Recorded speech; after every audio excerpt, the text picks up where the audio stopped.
कि पहाड़ों से एक आवाज़ आई थी। ये कहानी दादी ने सुनाई थी। एक परी रहती थी बादलों में, एक लड़का गिना जाता था पागलों में।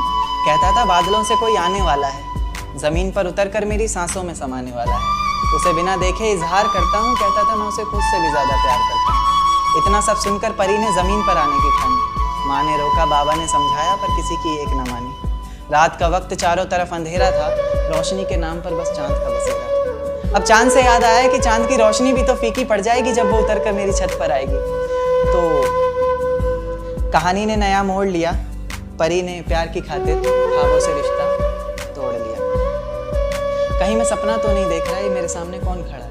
कुछ बोलता क्यों नहीं, इस तरह चुप्पी साधे क्यों मौन खड़ा?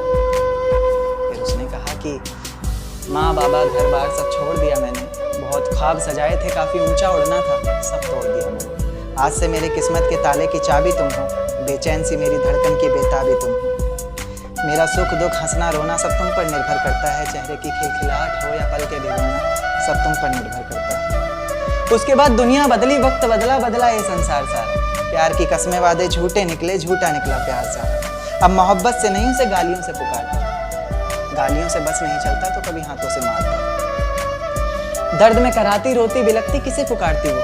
अफसोस होता फैसले पर अपने जब भी शीशे में खुद को निहारती वो। उसकी कमियां निकालता है हर वक्त, तभी तो खुद को खो